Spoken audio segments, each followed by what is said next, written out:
Tudo bom, quintos anos? Hoje nós vamos falar sobre o governo Maurício de Nassau. Está lá na página 134 da sua apostila. E a gente vai conhecer um pouquinho sobre esse personagem tão importante da história do Brasil. Primeira coisa que a gente precisa saber, Maurício de Nassau, ele não era português, ele era holandês.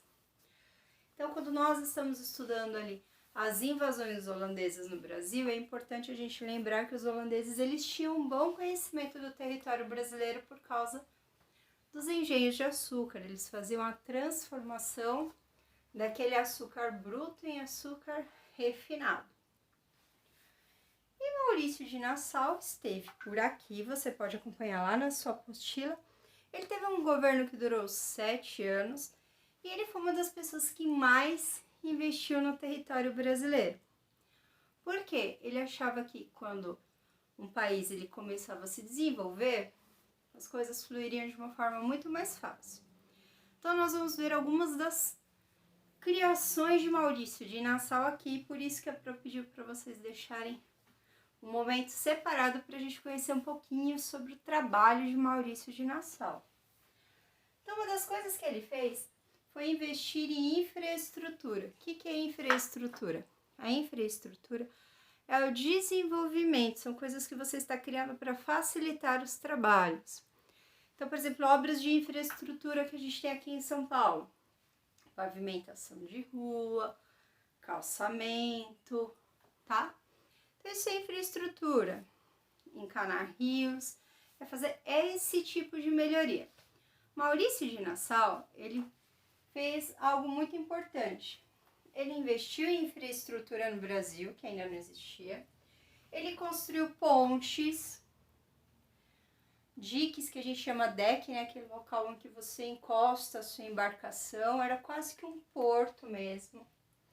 Ele fez drenagem de pântanos. O pântano ele é um terreno que ele tem muita água, ele é um terreno muito encharcado.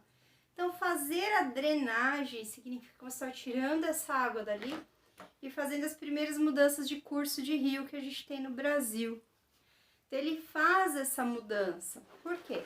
Porque ele precisa que os rios não estejam, às vezes, no meio do caminho para a entrega de algum produto, para que os produtos cheguem onde eles precisam chegar.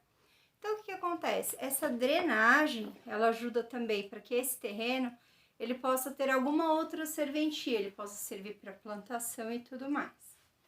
Outra coisa que nós temos aqui é a construção de obras sanitárias que não existiam no Brasil. Não dá nem para a gente imaginar o Brasil inicial, ali o Brasil colônia, com obras sanitárias. O que são obras sanitárias? São aquelas que fazem o controle e o cuidado dessa parte toda de higienização. Então, aqui você tem desenvolvimento de fossa séptica, você começa a ter um local para você deixar os recolhimentos de lixo.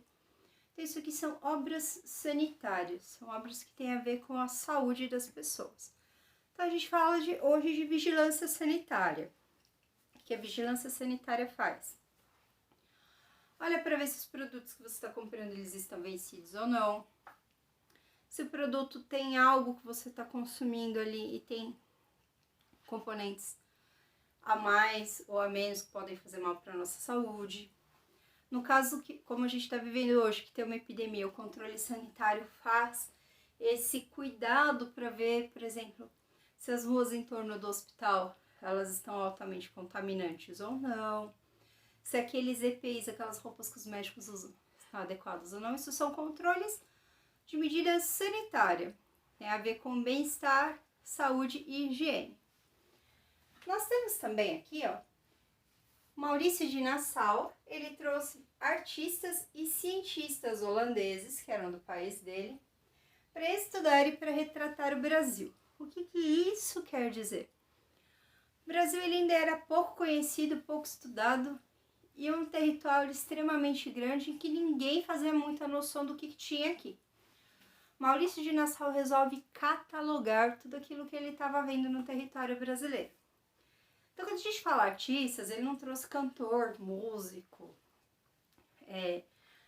ator e atriz de teatro, não era isso que ele trouxe. Ele trouxe artistas, desenhistas, pintores, porque eles estavam olhando e retratando em forma de desenho, de pintura, tudo aquilo que eles estavam vendo. Quer ver um exemplo simples? A gente fala dos ornitólogos, que são as pessoas que pesquisam aves e pássaros. Então, o que ela tem? Ela tem tipo um livro com vários modelos de espécies de pássaros, de acordo com o seu tamanho, sua cor. Aí você tem, por exemplo, araras. Tem vários tipos de araras. Tem arara vermelha, tem a ararinha azul, que ela é pequena, ela é um azul acinzentado. Você tem arara cinza, você tem a arara azul e amarela.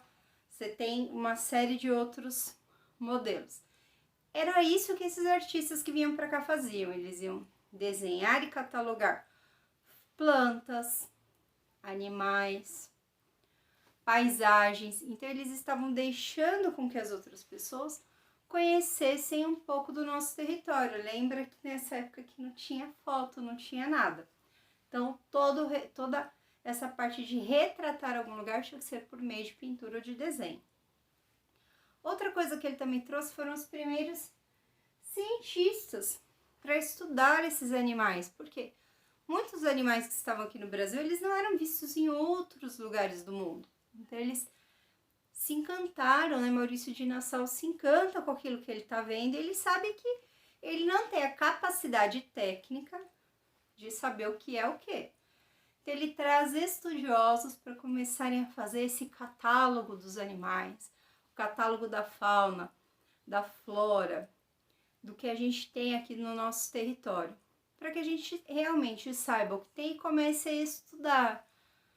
E olha só, depois disso, ele faz o quê? Ele cria a modernização dos engenhos de açúcar. Lembra que os engenhos de açúcar, eles eram precários, eles tinham uma parte do serviço que era feita por meio de carros de boi, né? Colocava ali nos bois, nos jumentos, o equipamento para prender e ele fazer o peso ali, né, naquela grande pedra que fica ali no meio. Então ela vai fazer a moeção, né, a moagem do açúcar. Em alguns casos eram os escravos que faziam isso. Só que todo o trabalho no Brasil ele era praticamente manual e escravo. Maurício de Nassau ele resolve melhorar os processos de engenho. Por quê? Porque a Holanda ela já tinha mais tecnologia do que nós tínhamos na nossa época, aqui no Brasil. Então ele começa a inovar, trazer essas novas tecnologias, ele traz ideias de como fazer desses engenhos um local que possa produzir muito mais por muito menos. Então o Maurício de Nassau ele também se envolve nessa questão dos engenhos de açúcar. Além de tudo isso, e a gente fala assim, nossa, quanta coisa ele fez, ele é responsável por alguns dos lugares super importantes que a gente vê ali no Rio de Janeiro. Um deles é o Jardim Botânico, super famoso, muitas pessoas vão para lá para conhecer, é um ponto turístico criado por Maurício de Nassau, tá bom? E esse Jardim Botânico, ele fica conhecido como Jardim Botânico do Rio de Janeiro, tá? E ele é idealizado e desenvolvido a partir do governo de Maurício de Nassau. Lembre-se que Maurício de Nassau fez todas essas coisas aqui em 7 anos de governo, tá bom? Ele investiu em serviços públicos, como a coleta de lixo, que era uma coisa que as pessoas produziam seu lixo, muitas vezes elas enterravam no seu próprio quintal ou elas queimavam aquele lixo. E começa então, nesse momento, a ter essa coleta, a ter um serviço público que faz esse recolhimento dos resíduos das casas, desses engenhos, e começa a levar isso para um determinado lugar, para que esse lixo ele apodreça, digamos assim, e ele não se torne um problema para as pessoas. Outra coisa que ele criou o Museu do Rio de Janeiro, também é criado por ele, né? Passou aí por uma série de mudanças, a gente sabe que o Brasil ele não cuida adequadamente dos seus museus, mas ele é um dos desenvolvedores porque ele acreditava que a população ela precisava ter acesso aos museus, a parques, e que isso ajudava a desenvolver o caráter de uma população. O que acontece? Até hoje o Brasil ele não tem uma grande cultura de visitar museus, parques até tudo bem, porque as pessoas vão por questões de lazer, mas o povo brasileiro não tem o hábito de se utilizar de ir a museus e outros programas parecidos com o museu, e enxergam isso como um meio de conhecimento, um meio de entretenimento e até uma forma de lazer. Não só isso, ele cria a primeira base astronômica da América Latina. Então, olha só, Maurício de Nassau ele era um grande visionário, ele era uma pessoa que olhava e planejava muito tempo à frente.